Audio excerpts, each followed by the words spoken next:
and say, why did I click on this email? Like, why did I open this one? And why did I know this one was instantly spam, or that LinkedIn connection request? Or why was that article interesting? Or why did I look at this box of cereal instead of that box of cereal when I was walking through the store? Why did I buy that thing? Why did I not buy that thing? All these questions that you can be stopping and trying to understand in the moment that they happened to help get an idea of how people buy and are motivated to be buying, so that you can try to apply that when it comes time to sell.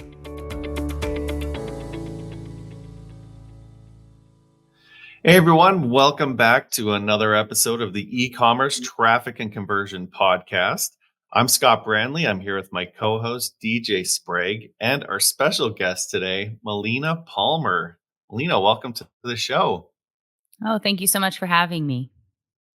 Yeah, we're excited to have you. Melina wrote this incredible book. It's nice to have another geek. Another geek. Yeah. Another behavioral science geek. Yes. Nerds of the world unite, right? That's right. And this book, if you haven't read it, The Truth About Pricing, is absolutely amazing. Highly, highly recommend you get that book. We'll be talking about some of the principles and concepts in The Truth About Pricing today, which really delves into the psychology and the behavioral economics behind pricing, price strategy, positioning, messaging, and an entire really integrated strategy that validates your pricing position. But before we get into that, let's introduce Melina. Melina is CEO of the Brainy Business, which provides behavioral economics training and consulting to businesses of all sizes from around the world. Her podcast, The Brainy Business, Understanding the Psychology of Why People Buy, has more than 1 million downloads. Congratulations. She teaches applied behavioral economics through the Texas A&M Human Behavior Lab and obtained her master's in behavioral economics from the Chicago School. So welcome again, Melina. We're excited to have you. Yes, thank you. Yeah, so I think the best way to start out is, can you talk to us a little bit about what behavioral economics is and why it's important in business? For sure. And believe it or not, I start this way most of the time, right? As it's not a field that tons of people are familiar with. I'm guessing a lot more that listen to your show because, like you said, you guys are big fans and whatnot. But essentially, I like to say that if traditional economics and psychology had a baby, we would have behavioral economics. And the reason that the field came about is because traditional economics assumes logical people making rational choices in everything they do all of the time. And, we're human and that's not really how it works. And so what you had is these models that would predict what someone somewhere decided people should do instead of what people actually do.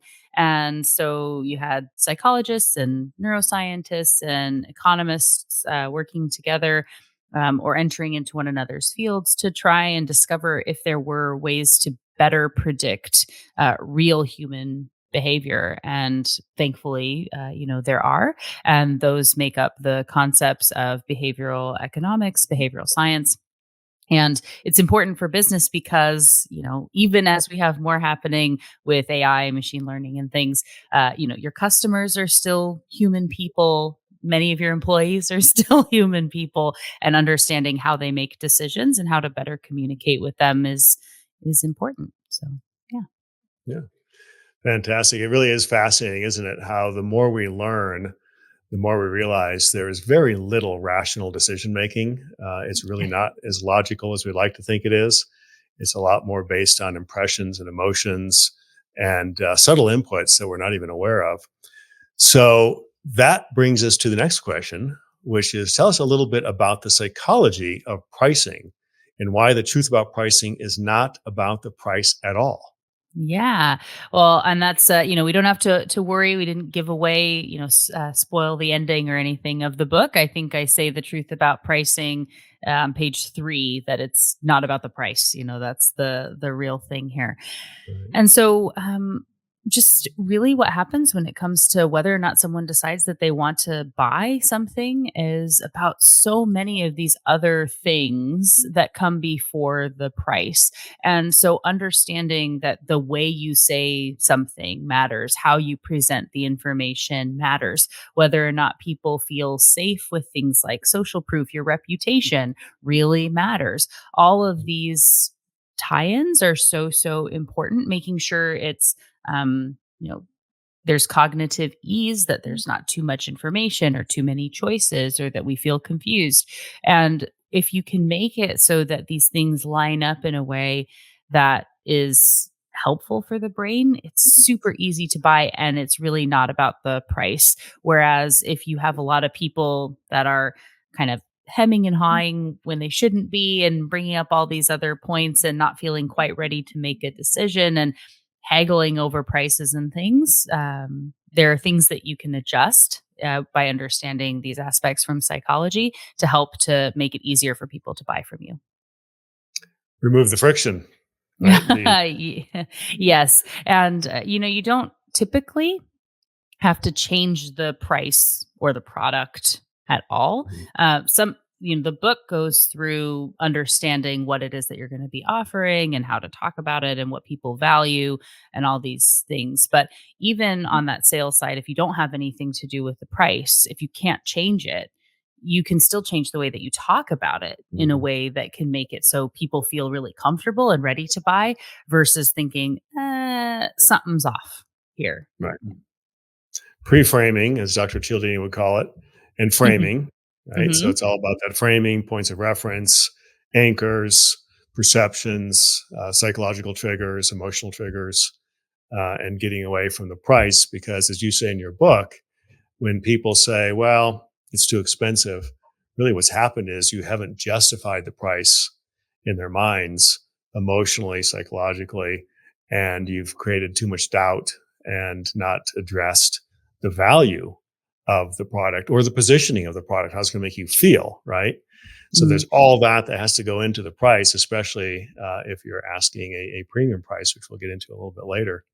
Well, I have a framework in the book that's called "It's Not About the Cookie," and feels like a good point to kind of just walk through that really quickly, so people can Mhm. kind of experience what we're talking about here, right? So, if you imagine that we are walking down the street and we're having a great conversation, we haven't seen each other in a while, and then all of a sudden there's this just like delicious scent that comes toward us, and we're still, talking, but we're a bit distracted now. It's really sweet, and there's like a hint of chocolate and brown sugar, and maybe a bit of salt. And we realize these are chocolate chip cookies that are baking, and they're close. We're now a little bit more like cartoon characters. With our noses pulling us down the street to find the source, and then we get out front, and there's a line, and we find ourselves in the line, and they say, "Oh, today only. It's buy three get one free," and we have a sample.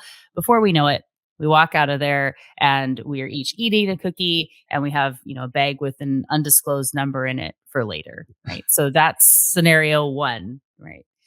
Now, if we rewind, going down the same street, same conversation, someone comes up and, shoves a flyer in our face and says, "Oh, hey, today only we're selling cookies, and if you buy four, you only have to pay for three of them, and I've got samples."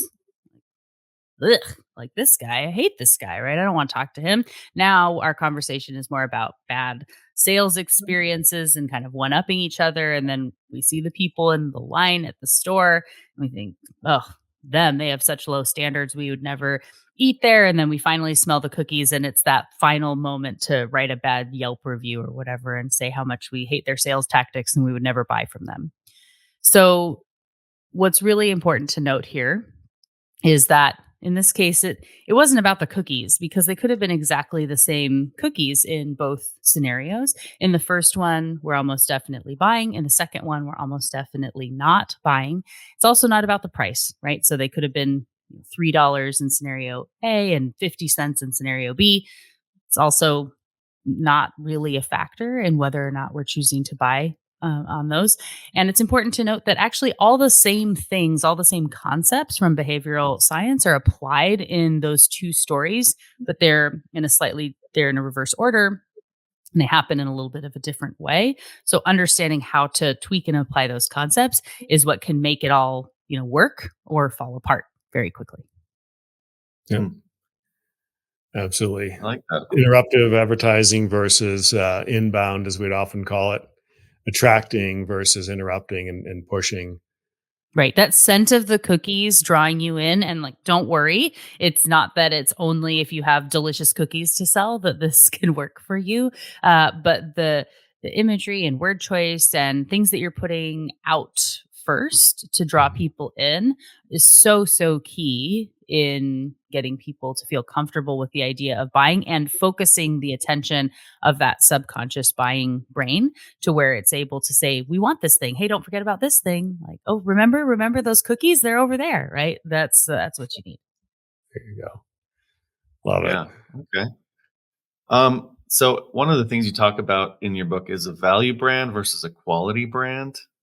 Can you expound on that a little bit? Absolutely. And I have made a claim that I know is difficult for many to accept in the book, and in the approach here, that you do. One of the most important decisions for you to make as a business is to decide whether your brand is one of quality or one of value. And I know this is difficult because people say those are two, I want both of those things, right? I want to be both of them. They both sound really good. And people care about those things. And the reason that it matters to pick a lane in this way and not live in the gray is because that gray space is very confusing for people. And for the brands that do fully own being either of quality or of value, it makes it to where it's just easier to buy because you know what you're getting, and we know how to categorize your brand, and it can then be, part of our identity in a different way. And so a quality brand would be one that is selling, luxury goods come into this space if you are catering to celebrities or things like that.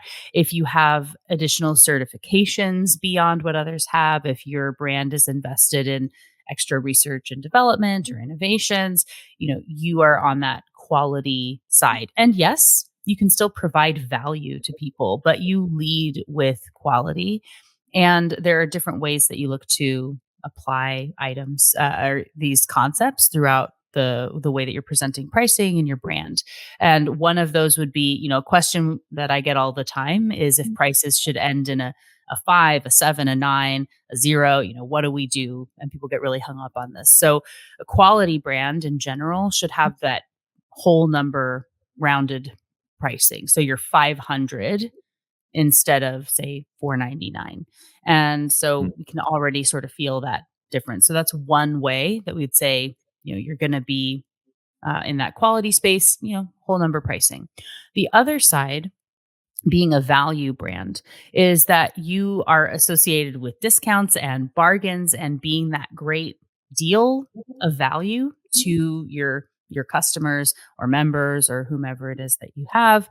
And you probably run a bunch of sales and you're ending those prices in, nines or sevens or whatnot. So, being 499 instead of that 500. So Costco is a really great example that I showcase in the book of a really good value brand. And you can see and feel it in everything that they do, right? There's a reason that they have, things on pallets and cement floors, and you're obviously in a warehouse, and their website is not flashy by any stretch of the imagination. It kind of feels like it's, from 20 years ago compared to a lot of other Mhm. sites. But we appreciate that because they're not investing in things that aren't important. It's a simple site, but it's not about like the type of simple that you would get from say a like Cartier website, or if you were going to Louis Vuitton or something, right? To where that is a simple elegance that was, they spent a ridiculous amount of money to get that experience of simplicity compared to what you get on a Costco. And when everything lines up like that, it just is so much easier to buy and trust those companies. Yeah. Yeah. Consistency. If they made it too nice, you almost wouldn't, it would be cognitive dissonance between the experience you have in the store and the experience that you had on the website, they almost have to make it a certain way to fit that Mhm. brand, that overall brand messaging. Exactly. And you can't, where it's this from the last time I was on the Costco website, things always change, but it's very boxy, right? There's blocks of things that you're going to look at, and the headlines, the names of the categories that they have. It's the deal of the day and these great values and things that you're going to experience there, and it's just the hot deals and steals sort of a approach to it. But again, simple boxes that just can sort of stack and be changed around versus this um, experience, that you may get in the same way from, say like Tiffany or something. You go to their website, it's also Mm. very simple, like, but elegantly simple. And it matches when you go in. And if you're, shopping about for engagement rings and they give you a glass of champagne and this whole kind of swept up in the velvet chairs and all of this experience that you have. But that's a part of the investment you're making, and the memory that you have of buying that item is wrapped in the experience that you had while you were shopping, and you Mhm. remember, right? So brands are memories, and all our experiences with them are as such. And so you need to make sure that everything is reinforcing what you want people to know and think and believe about your business, and just stacking it up. So if you don't make a decision and say, we are quality, and that means we never do discounts. Like Louis Vuitton has said they'll never do discounts, right? And we aren't going to be on these sites, and we're not going to do X, Y, or Z. We then, because, we're a herding species and we get in the, cold and hot states, we think, okay, we'll be quality and we'll deal with that, whatever that means. And then it gets to be, the end of the year and everybody's running a sale. Oh, should we run a sale? We didn't plan something. Let's just throw it together and we'll just give everybody 40% off. And you've just degraded everything about this quality brand that you've been building, because in that moment, you didn't have that decision that you had made earlier to say, no, we don't do this because Mhm. X, Y, or Z, and like owning that space. Yeah. Yeah, those decisions are critical to the longevity of the brand and the Mm. positioning. Because once you go down that path, you are forevermore going to be basically beholden to that path. Because Right. once people see you discounting, then they're just waiting for the next sale, the next discount, the next half off, the next Memorial Day, Labor Day sale, and a Random lot of day, brands. Yep, Tuesday. Yeah. That's, yep, yep. Waiting for yeah. the And next there's some, BOGO, and right, where there are some brands, that we get and they say it's the last time, right? Like last you can get this before it's gone. You go, yeah, right. Like yeah, you had that same offer last week. Like I know that that is not going away by any stretch of the Mhm. imagination.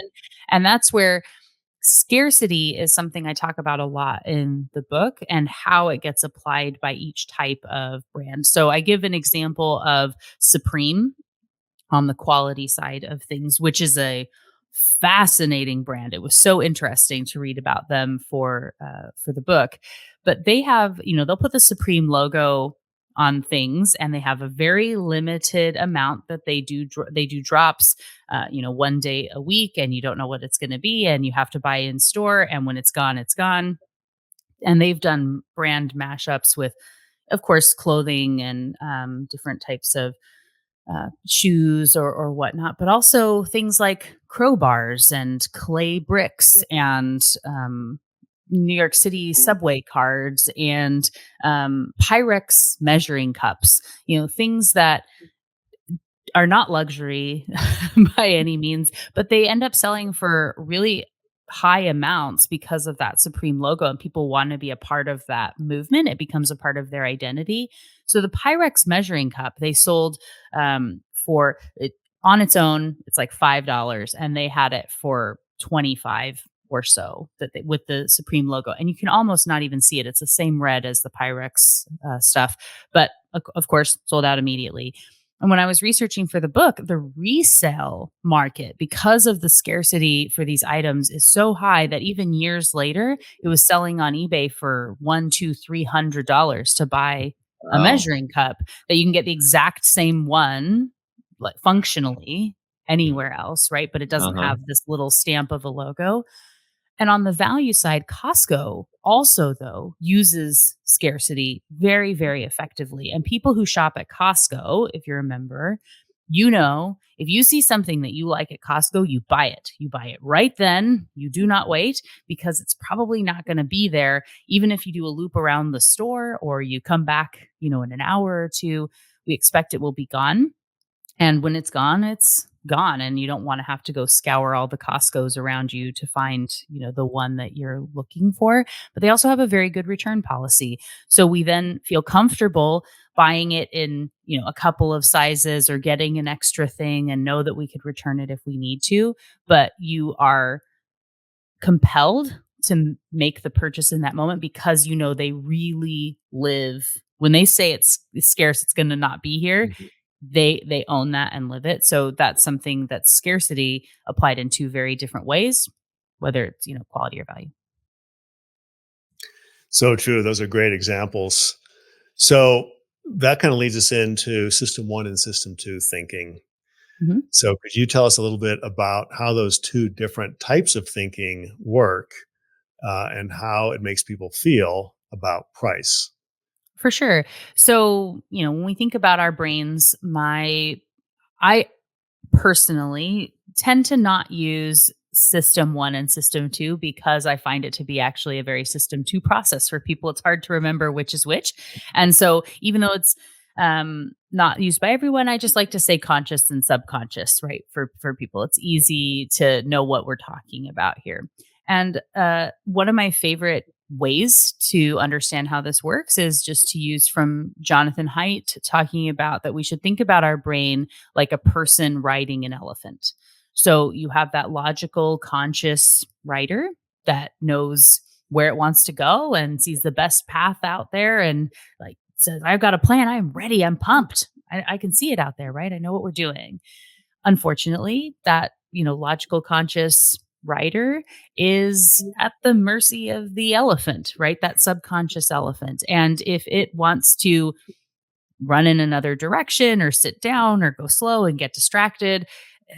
You can't push or pull or logic the elephant into doing what you want it to do.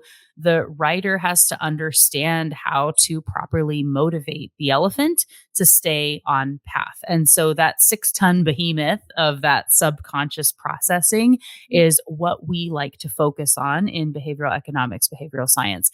And it's actually while I use that elephant example, that subconscious processing is actually very fast, right? So it's the quick when we see something and you just can feel, might say you have a gut instinct about something, or I'm not sure why I can't quite put my finger on it, but X, Y, or Z. That is our habits and how we're making the bulk of our decisions. So, research has shown that humans make up to 35,000 decisions a day, each of us.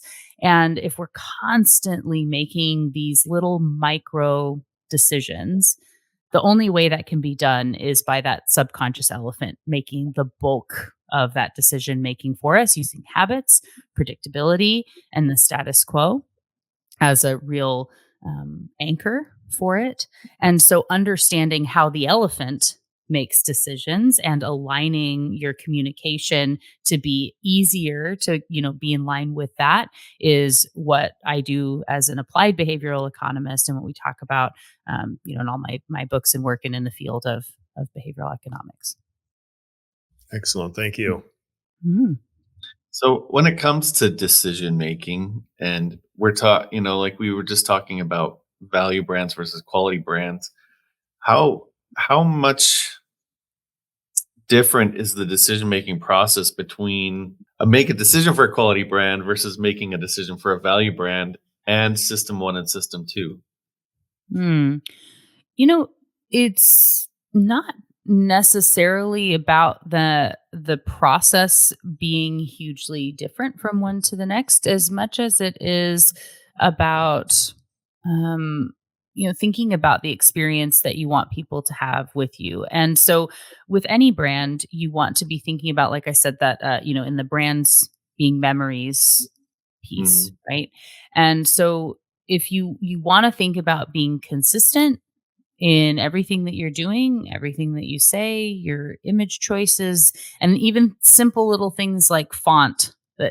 All the things that don't feel like they should matter really, really do, because we're looking for that cognitive fluency.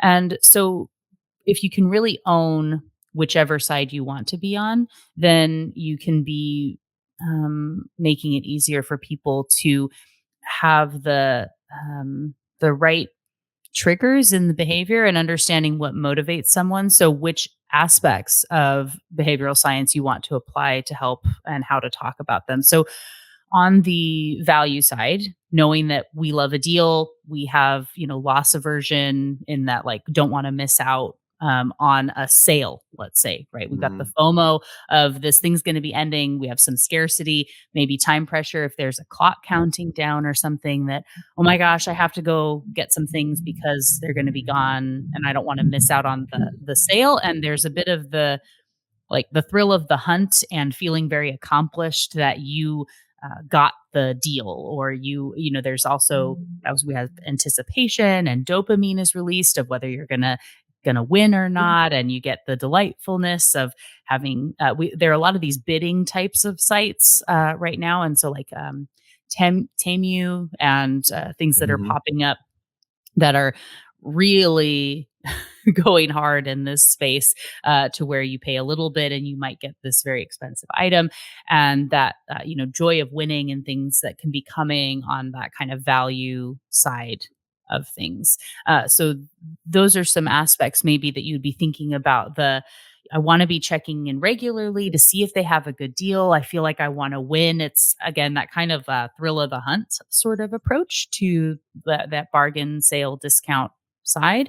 And brands like Ryanair, who I talk about in the book, they have accepted that they're a value brand through and through, and they've picked a word that a lot of brands would shy away from because it feels bad in some ways, to say that they are cheap flights, that they're cheap. Mm. Now, cheap is a word that kind of feels that way, right? We don't want our company to be tied to that.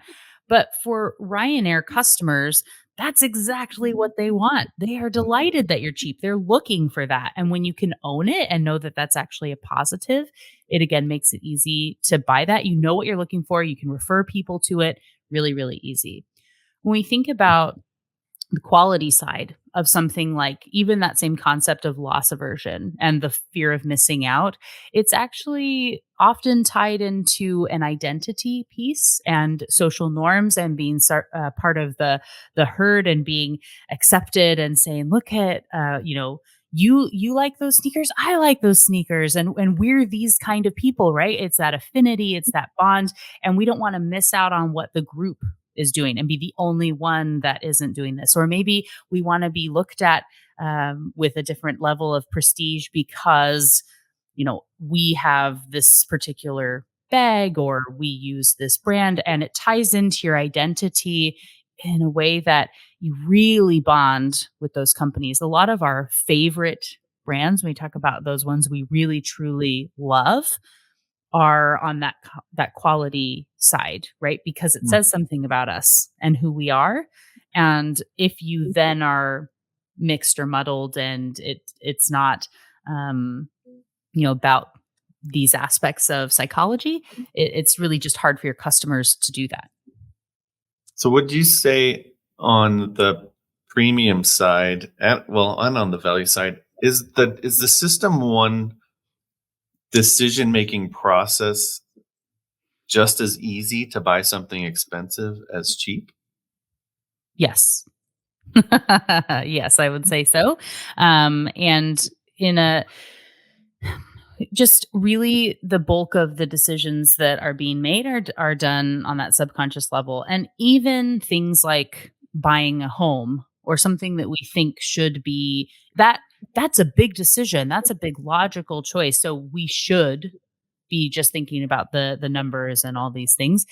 And while we may evaluate more and in a little bit of a different way, and we're going over some stuff in our head and to decide if we're going to even buy a house or go look for things, when it's presented properly, the right one just appears, right? It's like, oh, this is the house. This is what we've been looking for. I love it. And yeah, I'm going to stretch a little bit, or I'm going to go, but it's perfect, right? I actually remember, so there's a car that I bought years ago, that had, features, functions, things that cars should have, right? As far as, and it was one of my first new cars that I was going to buy. And I remember I got absolutely sold on the idea. My favorite thing about this car that I bought was that you could change like LED lights inside so that it would be a different Yeah. color at a certain time. Totally dumb. That is not a reason to buy a car. And yet, like, I felt like it was amazing. I know people where there's, the van that has the vacuum cleaner in it, that it's like built in. And so you can, get the Cheerios out of the car seats and all of that without having to go lug around another vacuum. And Mhm. people that bought that van because of that and have never used it. Right. But like the idea that it's there, you feel good about, and it can push you over the edge on a very big purchase, but you feel confident in buying it. Uh, so yes, for sure. And sometimes it's silly little things like this, but it's silly maybe. But when we take a step back and you think about it, right? As I mentioned to both of you before we started recording, I have a 3-year-old. He is messy. I also have, an 11 and 8-year-old. They are also messy. And so having something like a built-in vacuum cleaner when we're on the road and, someone's at basketball practice, and so we're able to clean out the car really quick, like that's a bonus. I like having that functionality there, and that I don't have to plug it in somewhere else and whatnot. They really understand the customer and what's important to them. And, I might not use it as much as I intended to, but I know it's there, and I still like that aspect of the product. And maybe I tell all my friends and brag about it. And so it might not be about the functionality of actually using it, but it's about saying, "Oh, look at this cool thing that I have." Right? Yeah. Yeah. You've got something cool, and you've reached a new status in automotive ownership by having Indeed, yeah. a vacuum. Like I said, with the color on the other car, it's, a new friend that's in there and say, "Oh, what color would you like the car to be?" Yeah. That's one thing. I use the color functionality on my car all the time, right? So I Just to get the wow definitely, factor. yes. Yeah. And it changed my mood. Which color? Yeah. We don't need to get into color theory, but there's a lot of that. Absolutely. Yeah. That's funny because I bought a car. I bought a Lincoln MKZ, and the reason why I bought it was because it had massage seats. But I Ooh. never used that function, like, hardly ever. Only when people got in my car, I'm like, "Hey, look what my car can do," right? Right. Right. And so that's where, if we Probably paid understand an extra from 10 grand for that feature. right. And on the brand side, again, knowing that so much. So if we look at, again, so something like a Louis Vuitton or any sort of fancy bag, right? Functionally, it's exactly the same as, paper bag from the grocery store. Maybe we'll go up a little bit, but say you could buy a bag for $5 that will do what these bags that cost hundreds or thousands of dollars can do as a function. But Mhm. the person's not buying the functionality of a bag, right? That's not what you're selling them. You are selling them something that is fundamentally different. And if you are thinking about how much you paid for the materials, or you're thinking about like the way you can do the markup on the this, that, or the other thing, and you're really rooted in like, but it does this one thing and this is what I would buy it for, and you don't understand the motivation that someone has just Mhm. fundamentally to say like they care about status, right? And we're Yep. giving them Mhm. that. This is a part of an identity. This is what would it say about them? What are those opportunities to show off a little bit? Like, we humans like to do that, right? Yep. And so if you know that that's the type of brand that you want to be, and you can embrace that, and what's really interesting always about all of this though is you don't necessarily, some brands do say, hey, you can brag to your friends, good for you, right?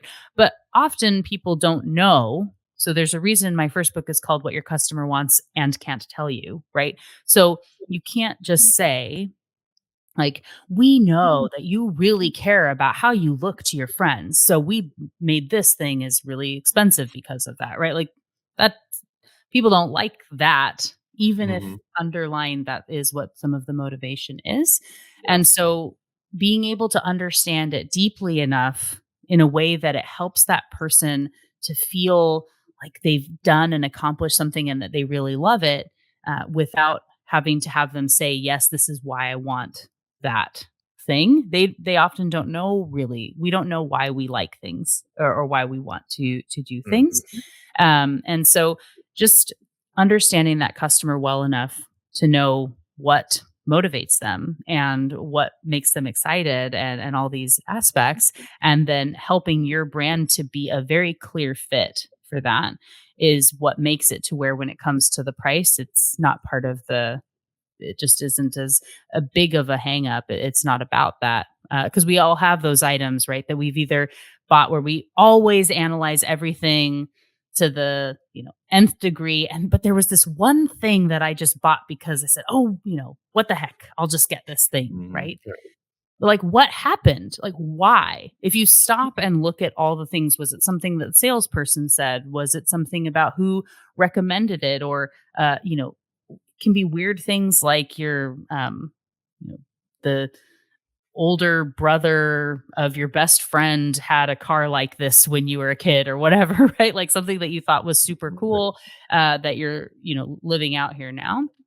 So when you can stop, when you do have these types of moments, this is so, as far as I often get asked, like, where do we even start, right? What's the best advice of what we're going to do, in addition to getting a book or something, right? But being able to just be thoughtful. So I end every episode of the Brainy Business podcast with be thoughtful, because that is one, just because our subconscious is making all these decisions all of the time, that is leading so much. And we just don't even realize what that what that subconscious is doing. And we don't understand how we buy things or what motivates us. And we just sort of let it happen a lot of the time.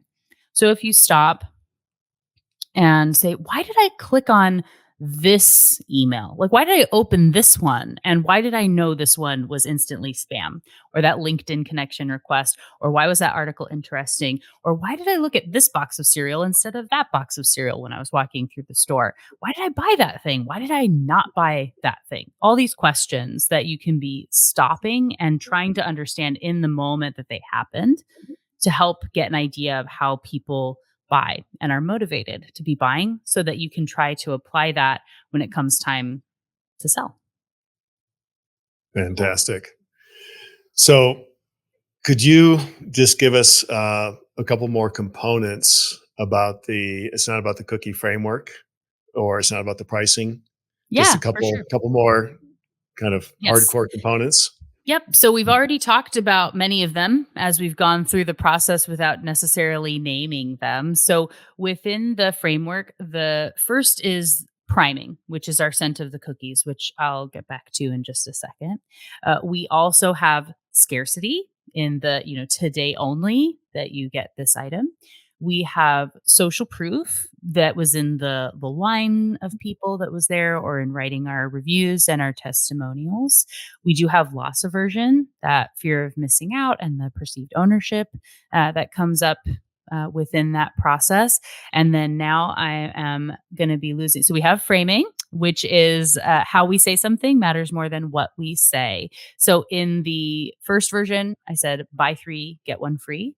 And in the second, I said, oh, if you buy 4 cookies, you only have to pay for 3 of them. Super clunky and weird. So that how you say it matters more than what you say. And then the last aspect within that framework is reciprocity, of that little gift that we give and people feel compelled to give back. In this case, that free sample is something that you're giving to help somebody want to then give back a little bit, often by buying something from you. So if we stop, one of my favorite concepts, and where I tell a lot of people to really start, is in that framing space, that how you're saying things is either working for or against you. And often when we're kind of left to our own conscious brain devices, it's working against us far more often than we realize. And so, the example, we had the buy three, get one free. Really, we do feel like we want to buy more when something rhymes, or we trust people when there's a rhyme. It feels more knowledgeable and trustworthy. We also, if people can say things simply and clearly, we think that they're more knowledgeable and trustworthy. And so taking the time to do the edit, to know what it is that you want to say, to make it clear, easy to do business with you. I find that that's a gift too, where Mhm. we start to merge these together, right? But giving people the gift of an easy buying process, reduced friction, knowing what it is that you're telling them to do and how it's going to align with them and what they're trying to accomplish. And so that reframe, and knowing that if people aren't buying the thing that you're selling, it may not be that the price is wrong or the product's wrong, but you might just be not talking about it very well. And so my favorite example here is just to imagine that you're at the grocery store, you need to buy some hamburger. They have two stacks almost identical. One is labeled as 90% fat free and the other one is 10% fat. Which Right. one do we want to buy? And overwhelmingly, all around the world, people say they want 90% fat free, right? That's Right. the one that they want. Logically, we know they're the same. It feels so different to our Yeah. Mhm. brains, right? So if you can find, where are you talking about something and it's actually coming off as 10% fat, right? And how might you reframe and talk about it as 90% fat free in a way that people think, ooh, like that, what a good decision I'm making for myself, right? It just feels very different when we hear it that way. And even better, if you're in an industry where everybody talks about everything in this kind of 10% fat way, how can you be the one person that is talking about it 90% fat free? Even if you're saying exactly the same thing, it just feels very different for people.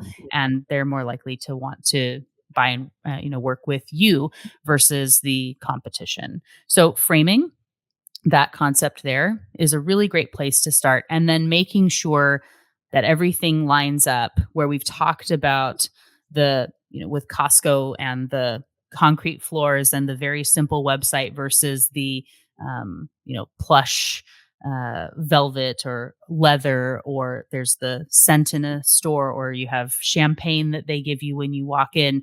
That those are all elements of priming, in that the thing that happens before the decision, the sense, the smells, the sights, all these Mhm. experiences, the word choice, all of that ties in with how we feel about the brand and the decision. And that's that aspect of priming. That's that scent of the cookies.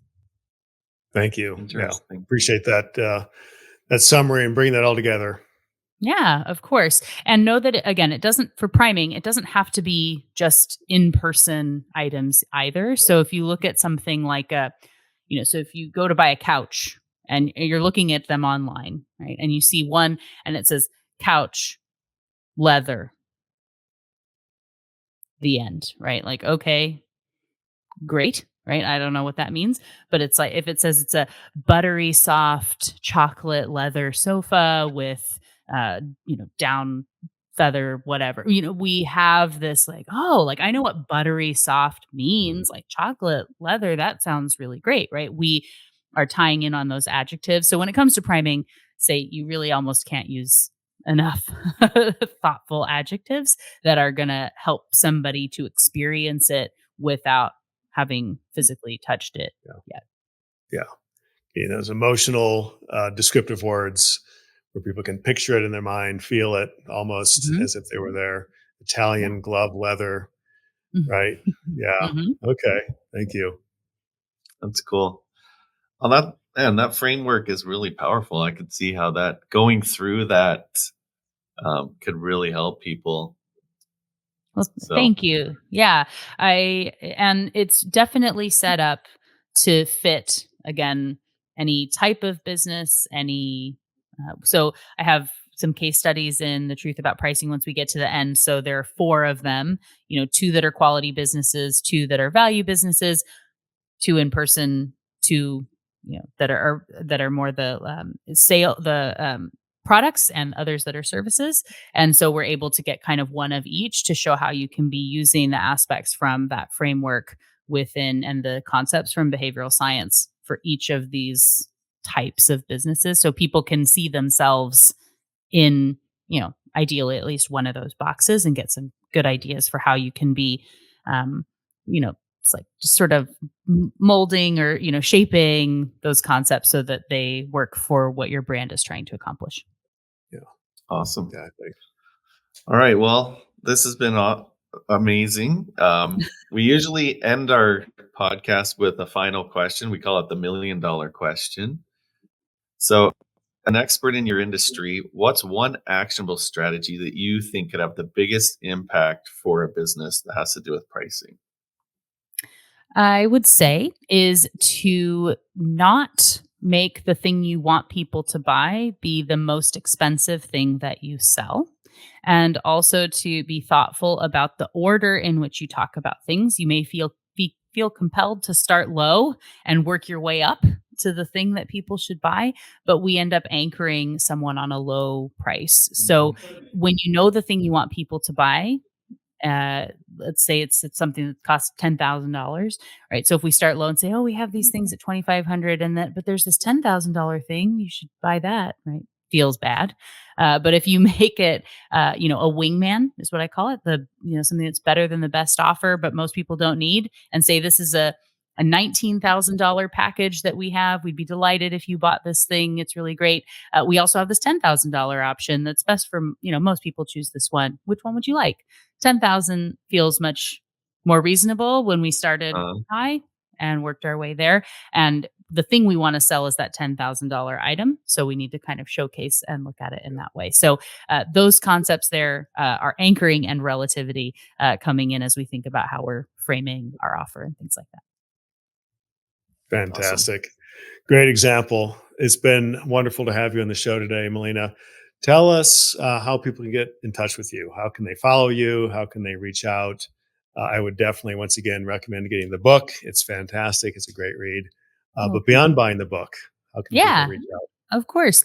Well, you can find me and my books and the Brainy Business podcast and consulting, speaking, all that at thebrainybusiness.com. And you can also find me on all the socials as The Brainy Biz, BIZ, as well as Melina Palmer on LinkedIn. Excellent. Thank you so much. Well, thanks again for joining us today. It's been a really exciting show to learn more about the psychology and the positioning of pricing and your brand in the marketplace. And it really isn't about the price, it's about how the product is positioned, as Melina so expertly walked us through these concepts. So, thanks again for joining us today on another version of the e commerce traffic and conversion podcast. And we'll see you next time.